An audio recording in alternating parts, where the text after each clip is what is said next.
We're used to an economy in which everybody does one thing with one company for 8 to 10 hours a day, 5 days a week. We're coming to a really important time where resources are limited, populations are rising rapidly, and if we don't do something about it, our communities are going to break down. So we're facing a triple crisis of environment, economy, and social division. We can't continue with the economy that we have now. That is a bus riding off the edge of a cliff. It turns out Americans made more than $3.5 billion last year using some of the things in their everyday lives. People are making money on all the things around their home, going unused so much of the time. It's called the sharing economy, and tonight we're showing you the real money that you can make just by renting out what you already have. When we look at the main drivers behind this kind of activity, the first, technology. New, innovative technologies that allow us to connect with more people and find more things to share. Secondly, a shift more broadly towards values that embrace openness, humanness, connectedness. Third, economic realities, which the 2008 global crisis brought home. And finally, environmental pressures, so population growth, limited natural resources, and a growing awareness of the effects of climate change. Sharing, does two things. It radically reduces resource consumption, and it can increase access to resources at the same time, right? So this is why it's share or die for us. We're in a kind of share or die moment.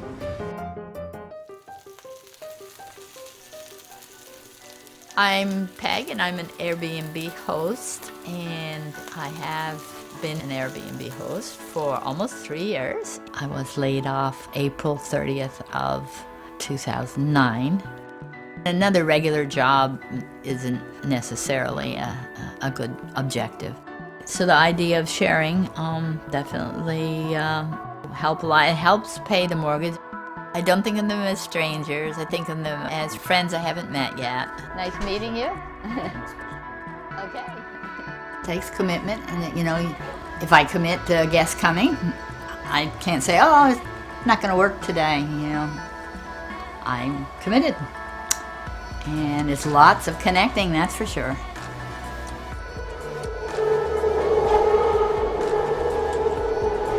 So I am not a professional chef. I don't claim to be at all. I don't charge what a professional chef charges.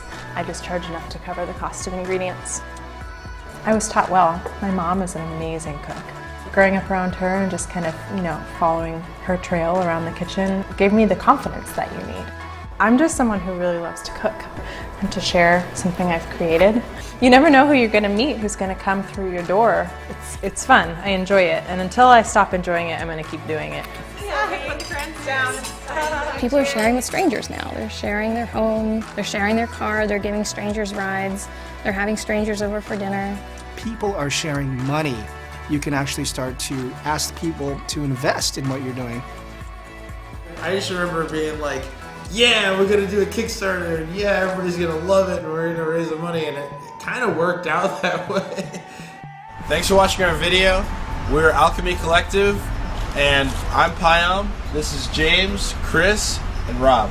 We will be the first worker-owned specialty cafe in California, and maybe anywhere. Just having that feeling that your ideas are important is really powerful, because you can watch people and how they interact with customers and how the customers interact with them. There's so much more mutual respect. So we can't take the same corporate forms we've always used and just plug the sharing economy into those. We need to create new types of corporations or adapt old types of corporations. Corporatize everything.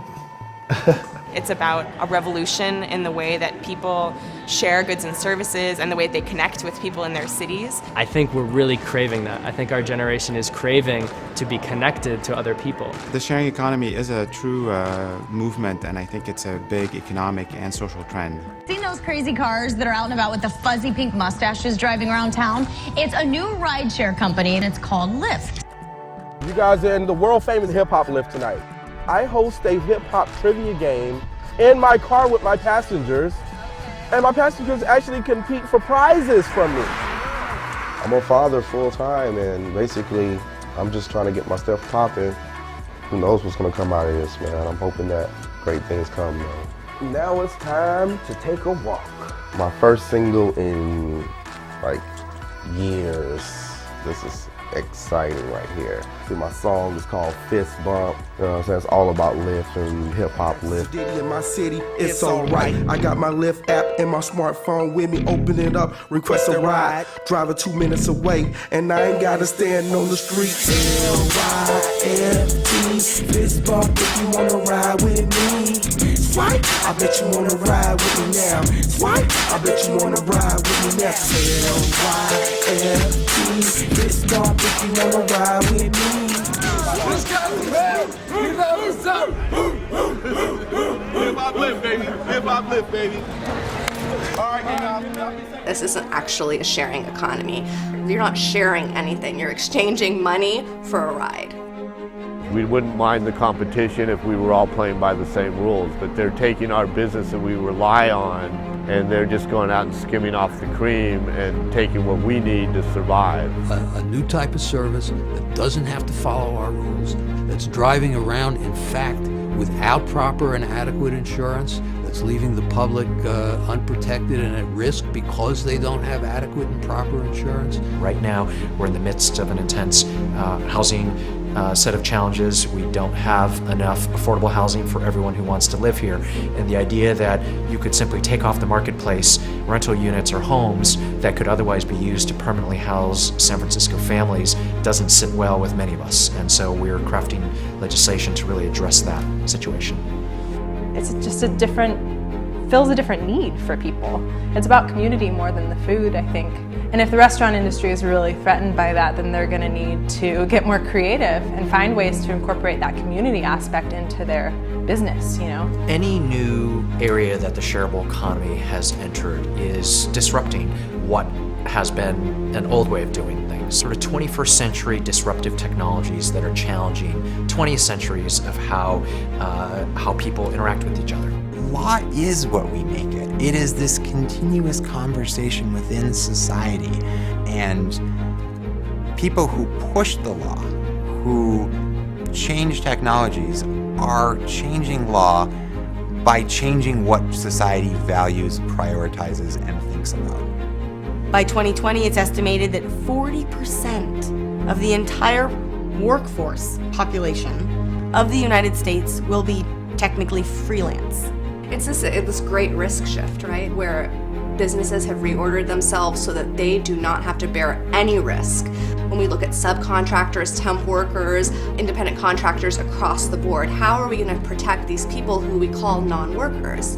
It's very fluid, which I think is not something that people really experience before as an option for income. And they can make it financially possible for themselves to be free from the requirements of a rigid job. We're kind of at a moment similar to like what happened in the Industrial Revolution when factories started to become a big employer. Like there wasn't worker protections, and the institutions to support them haven't really emerged yet, but are emerging. That shift doesn't mean that these companies are only about creating community. At the end of the day, you can't run a business unless you are making money. It's important that people really believe what they're saying when they say sharing economy, not this is a nice buzzword for me to get a huge valuation and shovel a bunch of money in my pocket. Sustainability and altruism runs around 5th on the list of things on why they're in this space.